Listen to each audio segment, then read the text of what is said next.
அனைவருக்கும் இனிய மாலை வணக்கம். நாம் தொடர்ச்சியாக வியாழக்கிழமைகளிலே தேவனை அறிதல் என்ற தலைப்பின் கீழாக வேத ஆராய்ச்சி கூட்டத்திலே நாம் பங்கு பெற்று வருகிறோம். கடந்த 2 வாரங்களில் நம்ம தேவனை அறிதல் என்றால் என்ன, தேவனை அறிதலால் ஏற்படும் நன்மைகள் மற்றும் தேவனை அறியாதனால் ஏற்படும் ஆபத்துகளை நாம் தொடர்ச்சியாக சிந்தித்து வந்தோம். இப்போ தேவனை அறிதல் என்று பார்க்கும்போது தேவனுடைய குணாதிசயமும் சித்தத்தையும் அறிதல் தான் தேவனை அறிதல் என்று நாம் பார்த்தோம். அப்போ தேவனை அறிதல் என்பது அவசியமாக இருக்கிறதுனால ஒவ்வொரு விசுவாசியும் தேவனை அறிகிற அறிவில் வாழ வேண்டும், தேவனை அறிகிற அறிவில் வளர வேண்டும். அப்போ உங்களுடைய வாழ்க்கையில் என்னுடைய வாழ்க்கையில் தேவனுடைய சித்தம் என்ன அப்படின்னு சொல்லி தெரிஞ்சுக்கணும் அப்படின்னா, தேவனை அறியாமல் தேவனுடைய சித்தம் என்னன்னு தெரியாது. தேவன் எப்படிப்பட்டவர் என்று தெரியாமல், தேவன் என்னுடைய வாழ்க்கையில் என்ன எதிர்பார்க்கிறார் என்று தெரியாமல் நான் அவருடைய சித்தத்துக்கு கீழ்ப்படிந்து வாழ முடியாது.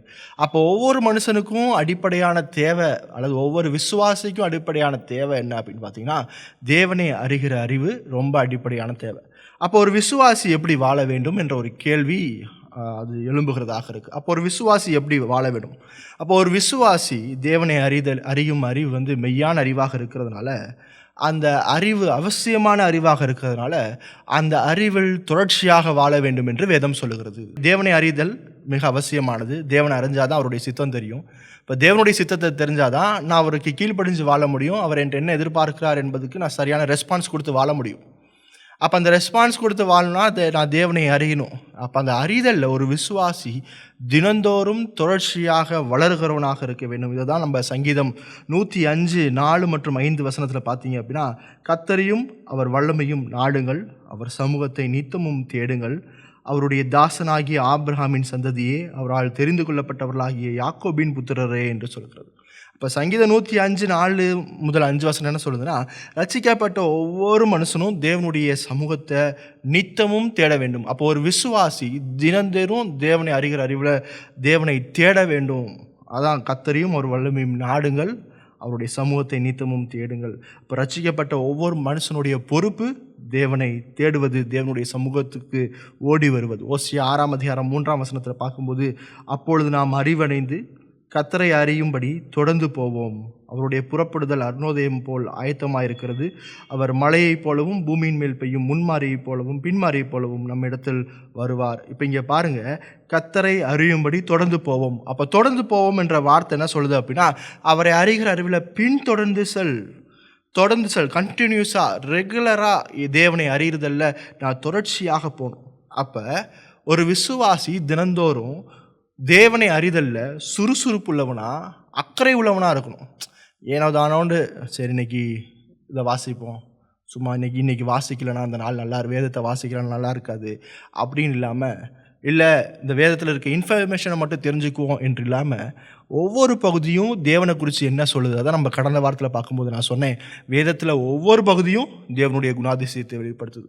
ஒவ்வொரு பகுதியும் மனுஷன் யார். இப்போ இதை தீவிரமாக உட்காந்து தேடி நாடி படிக்கணும். அப்போ இப்படி கட்டளையை கொடுத்துட்டு தேவன் இன்னும் அதிகமாக வேதத்திலலாம் சொல்லியிருக்கிறார்னா, இப்படி தேவனை தேடுங்கள் என்று உற்சாகமும் படுத்தியிருக்கிறார். நீதிமொழிகள் 2 முதல் 5 வசனத்தை நம்ம பார்க்கும்போது, நீ என் வார்த்தையை ஏற்றுக்கொண்டு என் கட்டளைகளை உன்னிடத்தில் பத்திரப்படுத்தி ஞானத்தை வா என்று கூப்பிட்டு புத்தியை சத்தமிட்டு அழைத்து அதை வெளியே போல் நாடி புதலை தேடுகிறதை போல் தேடுவாயாகில், அப்பொழுது கர்த்தருக்கு பயப்படுதல் இன்னதென்று நீ உணர்ந்து தேவனை அறியும் அறிவை கண்டடைவாய்.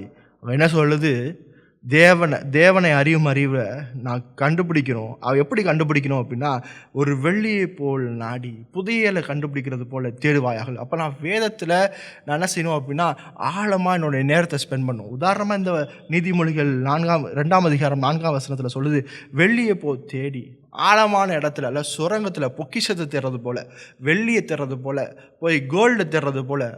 கோல்டு எப்படி தேடுவாங்க? சும்மா சாதாரணமாக போய் 2 குழியை தோண்டிட்டு எடுத்துகிட்டு வந்துட மாட்டாங்க. அதுக்கு ஆழமாக குழியை தோண்டி அந்த குழிக்குள்ளே போய் அவன் மனுஷன் உள்ளே போய் அதை தேடி கண்டுபிடிச்சிட்டு வருவான்.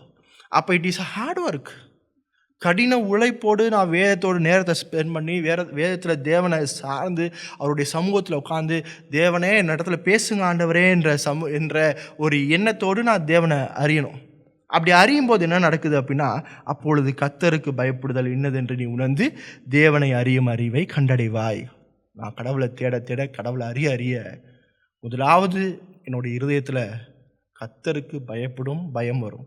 கர்த்தருக்கு பயப்படும் பயம்னா அவர் மீது மரியாதையும் அவர் மீது கனத்தையும் நான் செலுத்துவேன். இப்போ இன்றைக்கி நிறைய நேரத்தில் நான் கடவுளுக்கு பயப்படுறதில்ல. துணிகரமாக பாவம் செய்கிறோம். தேவன் என்னை பார்த்து கொண்டிருக்கிறார் என்ற சிந்தனை நம்மளுக்கு இல்லை. காரணம், எனக்கு கடவுள் யார் என்று தெரியல.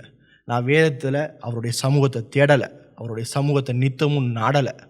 அதனால் எனக்கு தேவன் மீதான அக்கறையே இல்லை.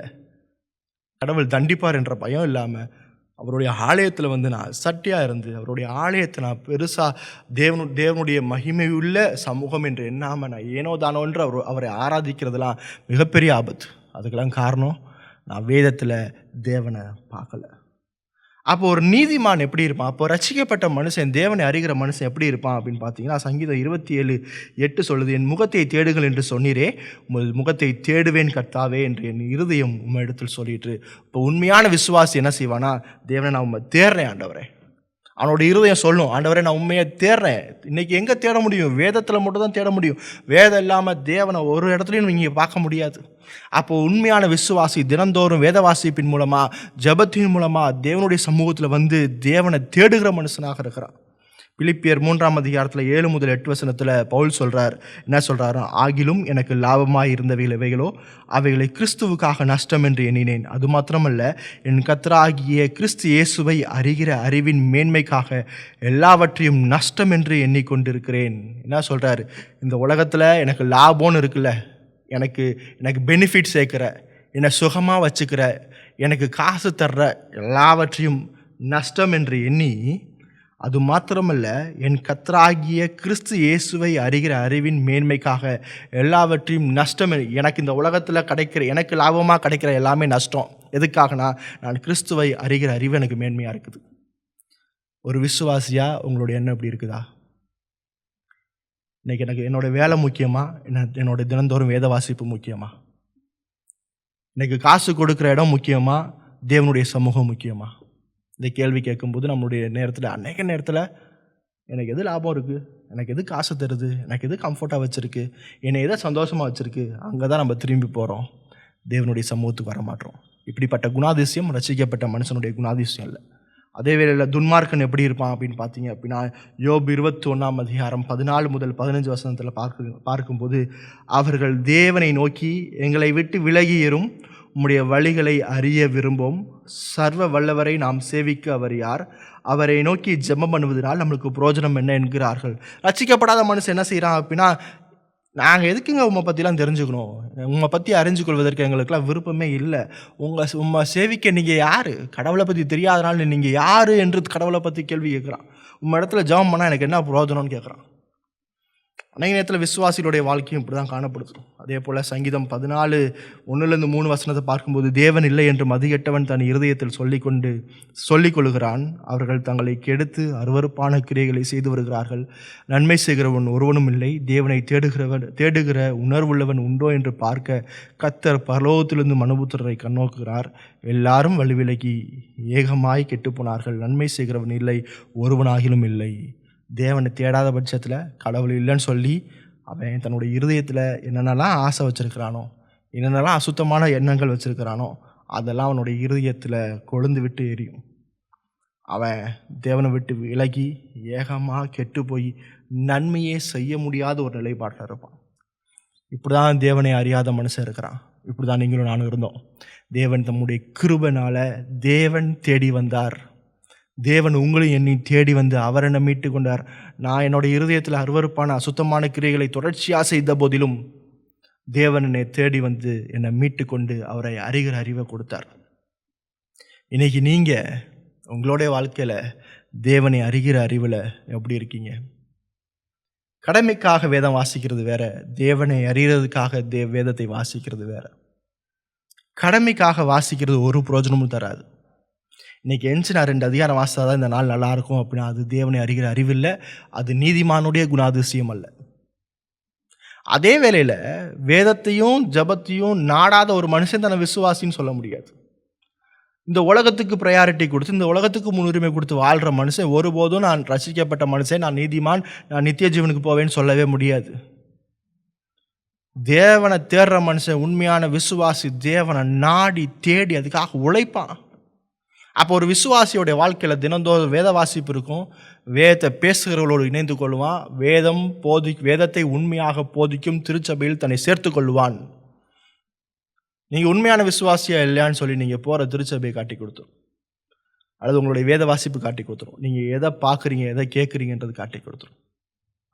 தேவனை அறிகிற அறிவு அவசியம். ஏன்னா மறுபடியும் சொல்கிற யோவான் 17:3 சொல்லுது, ஒன்றான மெய்தேகமாகி உம்மையும் நீர் அனுப்பின குமாரனாகிய இயேசு கிறிஸ்துவை அறிவதே நித்திய ஜீவன். இயேசு கிறிஸ்துவ அறிஞ்சாதான் பரலோகம் போக முடியும்.